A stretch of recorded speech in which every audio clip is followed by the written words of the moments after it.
Hello നമസ്കാരം, താരാസൗണ്ട് ഡയറക്ടറിലേക്ക് എല്ലാവർക്കും സ്വാഗതം. നമുക്കിന്ന് ലഞ്ചിന് കഴിക്കാൻ പറ്റിയ ചോറിൻ്റെ ഒപ്പം കഴിക്കാൻ പറ്റിയ രണ്ട് റെസിപ്പീസിൻ്റെ വീഡിയോ കണ്ടു നോക്കിയാലോ. അപ്പോൾ ഒരെണ്ണം ഒരു ചാറ് കറിയാണ്, കുമ്പളങ്ങയും മാങ്ങയും വെച്ചിട്ടുള്ള ഒരു ഒഴിച്ചുകറിയും പിന്നെ വെണ്ടയ്ക്ക മെഴുക്ക് വരട്ടിയുമാണ് ഞാനിവിടെ കാണിക്കുന്നത്. അപ്പോൾ കുമ്പളങ്ങ നമ്മൊരു ഇടത്തരം കുമ്പളങ്ങയുടെ പകുതി എടുത്തിട്ടത് അതിൻ്റെ കുരുവൊക്കെ കളഞ്ഞ് നന്നായിട്ട് കട്ട് ചെയ്തെടുത്തതാണ്. അപ്പോൾ ചെറിയ കഷ്ണങ്ങളാക്കി കട്ട് ചെയ്തെടുത്തേക്കണതാണ്. പിന്നെ നമുക്കിതിലേക്ക് ഒരു ചെറിയൊരു മാങ്ങ ഇടുന്നുണ്ട് ഞാൻ.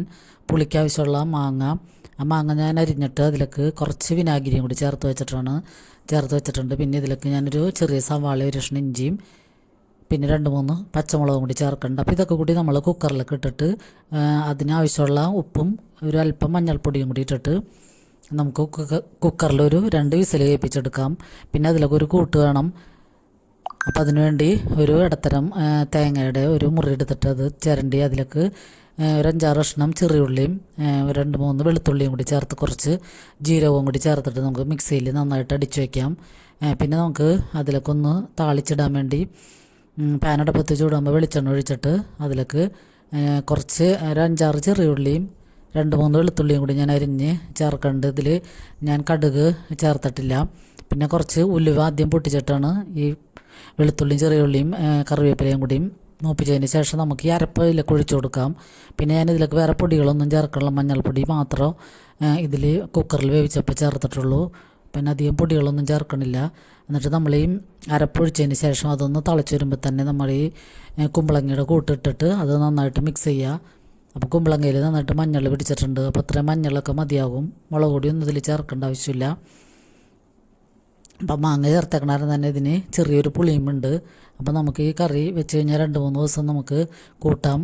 നമ്മൾ ചൂടാറിയതിന് ശേഷം ഫ്രിഡ്ജിലെടുത്ത് വെച്ചിട്ട് പിറ്റേ ദിവസം ഒന്ന് ചൂടാക്കി എടുത്താൽ മതിയാകും. അടിപൊളി കറിയാണ്. പിന്നെ നോയമ്പാലത്തൊക്കെ കൂട്ടാൻ പറ്റിയ അടിപൊളി ഒഴിച്ച് കറിയാണത്.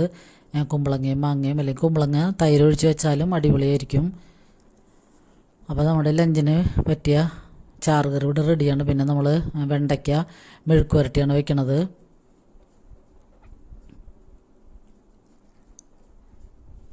അപ്പോൾ വീഡിയോ കണ്ട് ഇഷ്ടപ്പെടുകയാണെങ്കിൽ എല്ലാവരും ഒന്ന് ലൈക്ക് ചെയ്യാനും കമൻറ്റ് ചെയ്യാനും സബ്സ്ക്രൈബ് ചെയ്യാനും മറക്കരുത്. അപ്പോൾ എല്ലാവരുടെ സപ്പോർട്ട് ഇനിയും വേണം.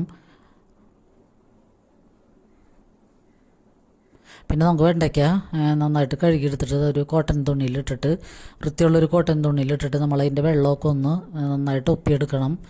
അപ്പോൾ ഇതിൻ്റെ വഴുവഴുപ്പ് കുറച്ചെങ്കിലും ഒന്ന് കുറഞ്ഞു കിട്ടാൻ വേണ്ടിയാണ് ഇങ്ങനത്തെ ചെറിയ ചെറിയ ടിപ്സൊക്കെ പ്രയോഗിക്കുന്നത്.